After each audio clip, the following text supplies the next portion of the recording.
Class 9th की exercise 6 की theorem 6.7 है हमारे सामने। इसमें स्टेटमेंट दी है हमें the sum of the angle of the triangle is 180। जो ट्राइंगल के तीनों एंगल्स होते हैं उनका सम 180 होता है, ये हमें प्रूव करना है। ठीक है, तो सबसे पहले एक फिगर बनाएंगे, पी क्यू आर एक ट्राइंगल बनाएंगे। ठीक है, इसमें एंगल पी जो है इसे मान लेंगे 1, क्यू को 2 और आर को 3। ठीक है, तो गिवन में लिखेंगे ट्राइंगल पी क्यू आर और टू प्रूव में क्या लिखेंगे, तीनों एंगल्स का सम यानी कि angle 1 plus angle 2 plus angle 3 equals to में 180। तो ये यहां पर लिख दिया गया है।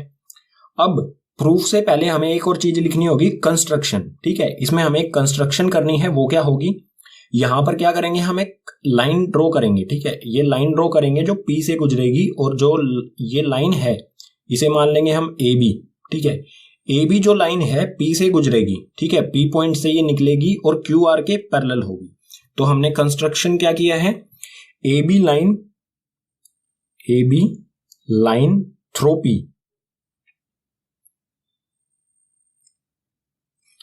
And A B parallel to Q R. ठीक है, जो ये लाइन है ए बी लाइन जो है वो पी पॉइंट से जाएगी और ए बी और क्यू आर पैरेलल होंगी। ठीक है, ये लाइन जो है इस पी पॉइंट से गुजरेगी और ए बी जो है ये क्यू आर के पैरेलल होगी। ठीक है, इसके अलावा यहां पर देखो, यहां पर भी एक एंगल बन रहा है, इसे मान लेते हैं एंगल नंबर 4, इसे मान लेते हैं एंगल नंबर 5।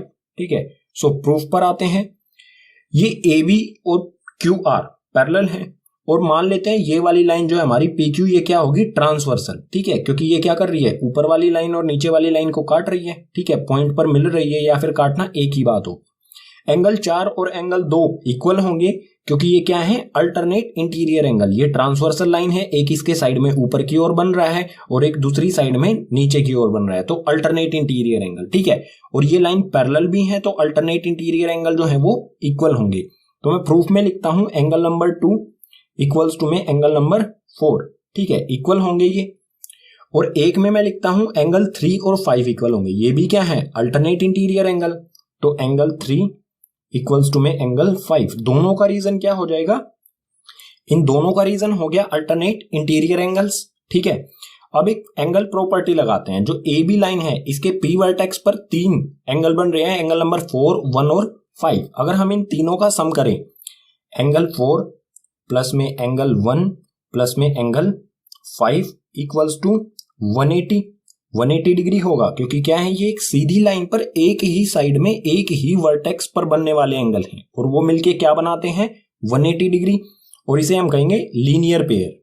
सो इसका रीजन हो जाएगा लीनियर पेयर। ठीक है, अब देखो एंगल 4 की जगह क्या लिख सकता हूं मैं, एंगल 4 के इक्वल क्या है, एंगल 2। तो एंगल 4 की जगह लिख देता हूं मैं एंगल नंबर 2। तो ये आ गया एंगल नंबर 2 प्लस में एंगल 1 एज इट इज आ जाएगा। और एंगल 5 की जगह क्या लिख सकता हूं मैं, एंगल नंबर 3, क्योंकि 5 एंगल जो है वो 3 के इक्वल है।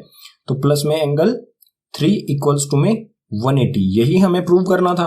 एंगल 1, 2 और 3 इन तीनों एंगल्स का सम कितना होना चाहिए, 180। सो इसे जनरल फॉर्म इसी फॉर्म में लिख देंगे। एंगल नंबर 1 को पहले लिख देंगे, एंगल 1 प्लस में एंगल 2 प्लस में एंगल 3 इक्वल्स टू में, इसे कहा जाता है एंगल सम प्रॉपर्टी। ठीक है, थ्योरम 6.7 को एक और नाम दिया जाता है एंगल सम प्रॉपर्टी। ठीक है, यानी कि जो तीनों एंगल्स होते हैं ट्राइंगल के, किसी भी ट्राइंगल के तीनों एंगल्स के जो सम होता है वो 180 डिग्री होता है। ठीक है।